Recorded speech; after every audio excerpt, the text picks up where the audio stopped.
दीन अमजद साहब कासमी मद्दजिल्लहुल आलिया को आवाज देता हूँ कि वो अपने ख्यालात का इजहार हम तमाम के सामने फरमाएं।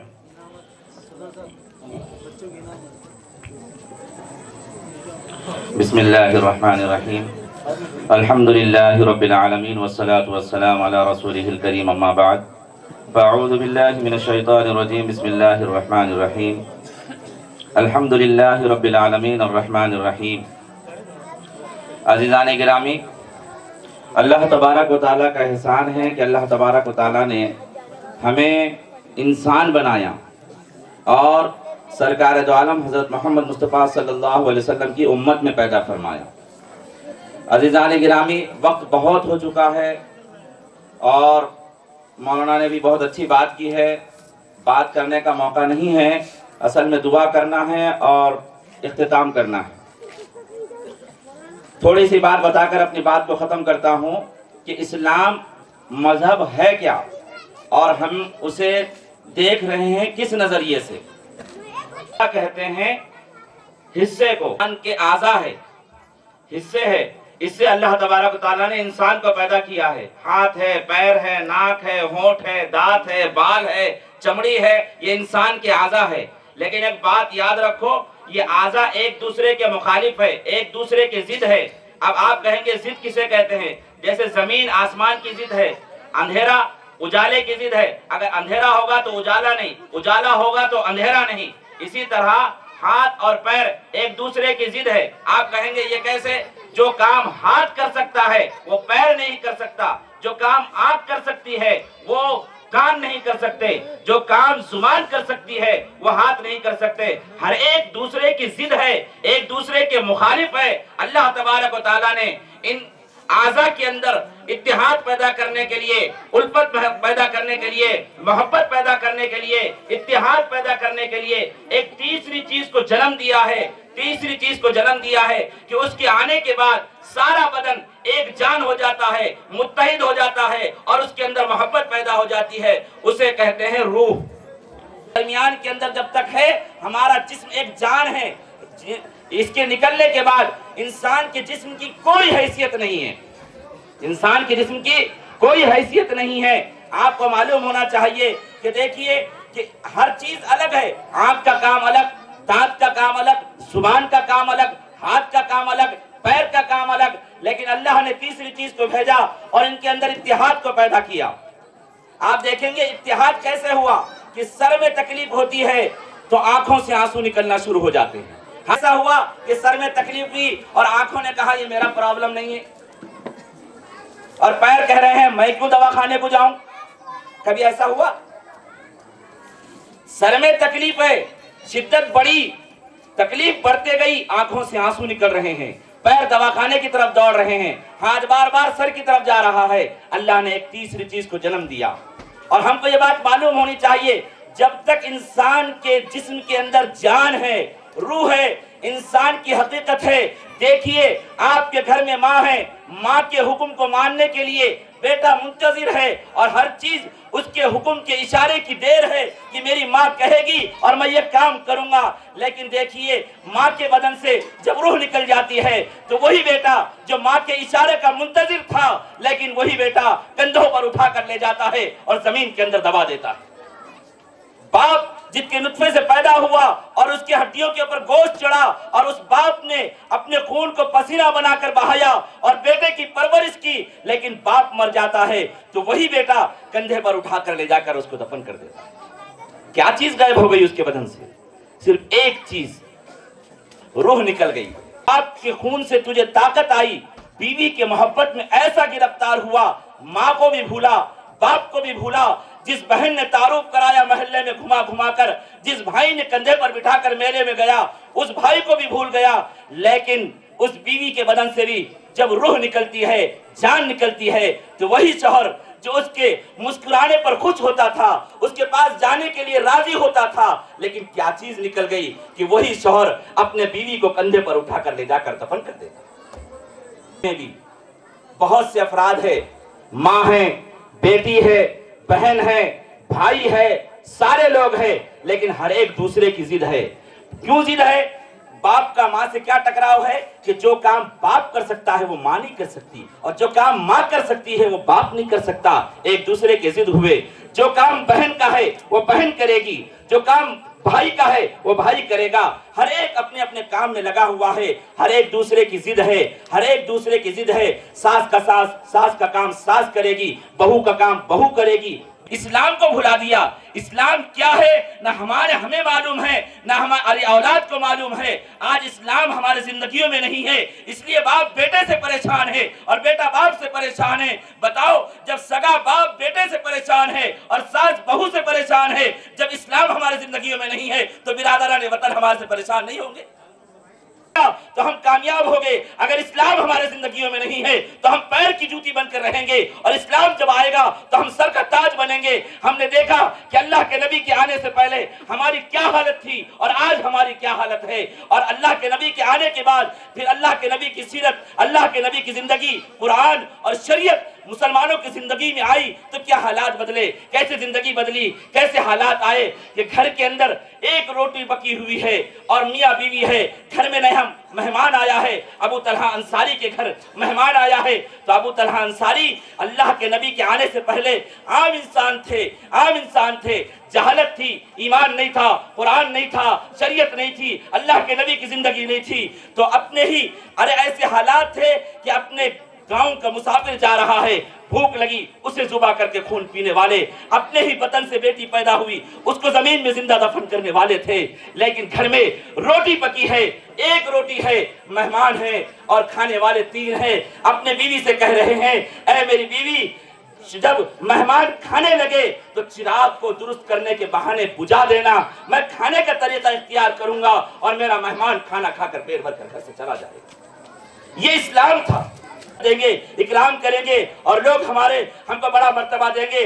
नाना, थोड़ी देर सुन लीजिए, ईसाइयों का भी तारुफ करा दूं, यहूदियों का भी तारुफ आपको करा दूं कि ईसाई एक हमारा भाई जहाज में जा रहा था, अंग्रेज से कहा, अंग्रेज बैठा हुआ था, जा रहे हैं सफर में, ईसाइयों का मजहब क्या है, कैसे लोग हैं। आज हमारी गुफ्तार अंग्रेजी, हमारा चलना फिरना, हमारे कपड़े, हमारा लिबास सारा के सारा अंग्रेजों की तरह, और हम समझ रहे हैं ये फैशन करेंगे तो हमें उरूज मिलेगा। उरूज हरगिज नहीं मिल सकता। अरे जिनके पास अपने औलाद का कोई मर्तबा नहीं तो वो क्या उरूज हासिल करेंगे। वो अंग्रेज जो बाजू बैठकर मियाँ बीवी बात कर रहे थे, एक मुसलमान भी बाजू बैठा हुआ था, लंबा सफर है। उसने थोड़ी देर के बाद अपने पड़ोस से कहा, जैसे हम भी मुसाफिर है, सफर में एक दूसरे से बात करते हैं, तो उनसे कहा कि आप बहुत देर से बातें कर रहे हैं, गुफ्तगू कर रहे हैं, आपके बच्चे और आपकी औलाद मुझे नजर नहीं आ रही है। आपको कितने बच्चे हैं, आपको कितनी औलादें हैं। गुफ्तगू में बातों में बात हुई तो अंग्रेज कहता है कि अरे भाई, हम घर में कुत्ता पालना पसंद करते हैं लेकिन औलाद पालना पसंद नहीं करते। ये अंग्रेज कह रहा। और आज का मुसलमान और आज हमारे लोग इस्लाम को छोड़कर अंग्रेजों की तरह चलने के लिए तैयार है। अंग्रेज कब तक हम अंग्रेज करेंगे और उनके अमाल अपनी जिंदगी के अंदर लाएंगे। जब तक हम सरकार दो आलम हजरत मोहम्मद मुस्तफा सल्लल्लाहु अलैहि वसल्लम की जिंदगी अपनी जिंदगी के अंदर नहीं लाएंगे, हम कामयाब नहीं हो सकते। हमें कामयाबी चाहिए तो अल्लाह के नबी की जिंदगी चाहिए, अल्लाह के नबी की सीरत चाहिए, कुरान चाहिए, शरीयत चाहिए। इस्लाम को समझने वालों, इस्लाम किसे कहते हैं। इस्लाम जब हमारे मुसलमानों में और ये लोगों में और हमारे जिंदगी में क्या था, मेरे भाई बैठे हुए हैं, सुनो कि एक दफा एक मुसलमान भाई ने अपने भाई को जमीन फरोख्त की, सौदा हुआ, पैसे दिए और चले गए, छुट्टी हो गई। अब ये भाई जमीन में हल चलाया। जमीन में हल चलाने के बाद उसे संदूक मिला। पुराने जमाने में घरों के अंदर दबाकर जमीनों में खजाने छुपा कर रखते थे। उसे जो है संदूक मिला। वो संदूक देखा तो उसके अंदर सोना चांदी भरा हुआ है। ये परेशान हो गया और वो संदूक लेकर जिसने जमीन बेची थी उसके पास पहुंचा और कहा, भाई तूने मुझे जमीन बेची थी, इस्लाम किसे कहते हैं, इस्लाम किसे कहते हैं। हमें देखकर आप ये मत समझो कि ये मुसलमान है। हमारा ईमान कमजोर हो चुका है, ہم کمزور ہو چکے ہیں، ہم صحیح معنی میں مسلمان نہیں رہے، آج اس لیے جوتی کی نوک پر بیٹھے ہوئے ہیں۔ اگر ہم مسلمان بن جائیں گے، قرآن کو ہاتھ میں تھام لیں گے، نبی کی زندگی ہمارے زندگی کے اندر ہوگی، تو پھر دیکھیے لوگ ہمیں سروں پر بٹھائیں گے۔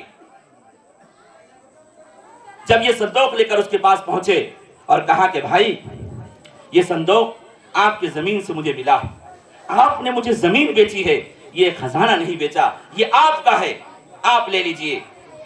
تو اس نے کہا بھائی میں نے آپ کو زمین بیچی، اب اس زمین سے جو نفع نکلے گا، جو بھی فائدہ ہوگا وہ آپ کا ہے، زمین میں خزانہ ملا وہ آپ کا ہے، میرا نہیں ہے۔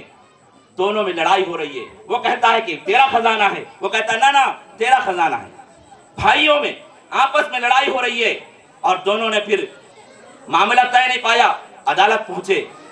اس وقت قاضی کے پاس گئے اور کہا کہ بھائی دیکھو یہ خزانہ نکلا ہے، یہ کہتا ہے میرا ہے، وہ کہتا ہے اس کا ہے، یہ کہہ رہا ہے کہ میرے فلاں بھائی کا ہے، وہ کہتا ہے نہیں تیرا ہے۔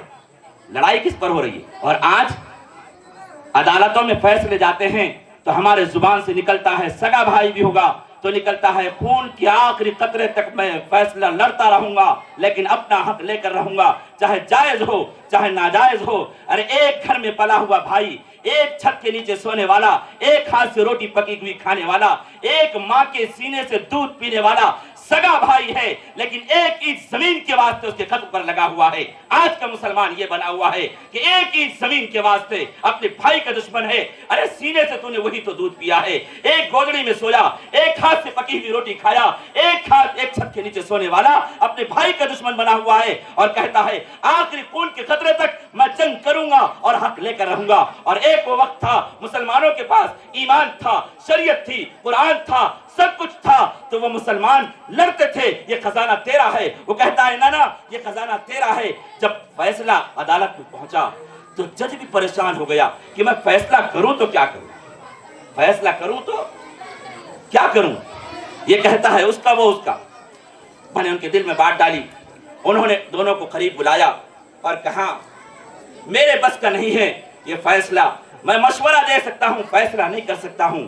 اور پھر ان کے گھر کے حالات پوچھے، تمہارے گھر میں کیا ہے، تمہارے گھر میں کیا ہے، اور باتوں باتوں میں انہوں نے پوچھا تو باتوں باتوں میں یہ بات معلوم ہوئی کہ ایک کے گھر میں جوان لڑکی ہے اور دوسرے کے گھر میں جوان لڑکا ہے۔ تو انہوں نے کہا میں مشورہ دیتا ہوں کہ تو اپنی جوان لڑکی کو اس کے جوان لڑکے کے حوالے کر دے اور نکاح کر دے، اور جب نکاح ہوگا تو ان دونوں کے جہیز، ان دونوں کے ساتھ شادی کے سامان میں یہ خزانہ بھی دے دے، معاملہ حل ہو جائے گا۔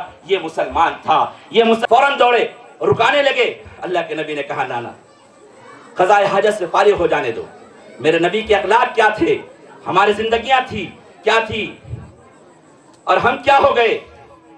اس کو پیشاب سے فارغ ہونے دیا، اور جب قضاء حاجت سے فارغ ہوا تو میرے نبی نے اس کو پاس بلایا اور کہا کہ بھائی یہ مسجد ہے، یہ اللہ کا گھر ہے، یہ پاک ہے، یہاں پر پاکی اللہ کو پسند ہے، اللہ تبارک و تعالیٰ ناپاکی کو پسند نہیں کرتا ہے، یہ پیشاب کرنے کی جگہ نہیں ہے۔ اس کو اچھے سے سمجھایا اور پھر اس کو اپنے پاس سے ایک لباس ہدیے میں دیا۔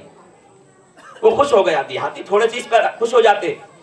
اور جب جانے لگا تو اللہ کے نبی نے اسے بلایا اور کہا کہ میرے پاس ایک اونٹ ہے، یہ بھی سفر میں لے جاؤ۔ اونٹ کسے کہتے ہیں؟ اونٹ ریگستان کا جہاز ہوتا ہے اس زمانے کا۔ اس کو اونٹ ہدیے میں دیا، لباس ہدیے میں دیا، اور بہت ساری چیزیں ہدیے میں دے کر بھیجا۔ اخلاق کو دیکھ کر اتنا متاثر ہوا، اور جب اپنے قافلے میں پہنچا، اپنے قبیلے میں پہنچا تو دور ہی سے چلانے لگا، او ماموں، او چاچا، او خالو، آؤ آؤ، آج میں ایسے آدمی کے پاس سے جا کر آیا ہوں جس نے مجھے کپڑے ہدیے میں دیے، جس نے مجھے سواری ہدیے میں دی۔ اتنا خوش ہوا، اتنا خوش ہوا، اور اتنا خوشی کا اظہار کیا۔ لوگوں نے سنا، کیوں متاثر ہوئے، کیوں متاثر ہوئے؟ کہ وہ ایسی قوم تھی، کہ ایسی جہالت والی قوم تھی، ایسی جہالت والی قوم تھی کہ باپ مر جاتا، وراثت میں مال تقسیم ہوتا، مال کے ساتھ ماں بھی تقسیم ہوتی، اور جو کام بیوی کے ساتھ کیا جاتا، 5 بیٹے مل کر اپنی ماں کے ساتھ وہ کام کرتے۔ اتنی جہالت والا زمانہ تھا، اپنی بیٹی کو زمین میں درگور کر دیتے تھے، اور چلتے ہوئے مسافر کو کاٹ کر اس کا خون پی لیتے تھے، زندہ جانور کو کھڑا ہوا ہے اس کو کاٹ کر اس کے گوشت کو کھا کر خوشیاں مناتے تھے، اور اس کو ناچتا ہوا دیکھ کر خوش ہوتے تھے۔ ایسے لوگ تھے، ایسے لوگ تھے۔ جب ان کو معلوم ہوا کہ ایسا آدمی ہے کہ جس نے پیشاب کرنے پر بھی سینے سے لگایا، لباس ہدیے میں دیا اور سواری ہدیے میں دی، تو اسی وقت اس قافلے کے 300 لوگوں نے اسلام کو قبول کیا۔ قرآن کیا چاہتا ہے، نبی کی زندگی کیا چاہتی ہے؟ صرف اتحاد چاہتی ہے، پیار چاہتا ہے، محبت چاہتی ہے۔ آؤ سینے سے سینہ لگا کر بتائے کہ ہم کیا ہے اور ہمیں کیا کہتے ہیں۔ کریں گے انشاءاللہ؟ تو اللہ سے دعا کیجئے کہ اللہ تبارک و تعالی ہمیں عمل کی توفیق عطا فرمائے۔ وآخر دعوانا الحمدللہ رب العالمین۔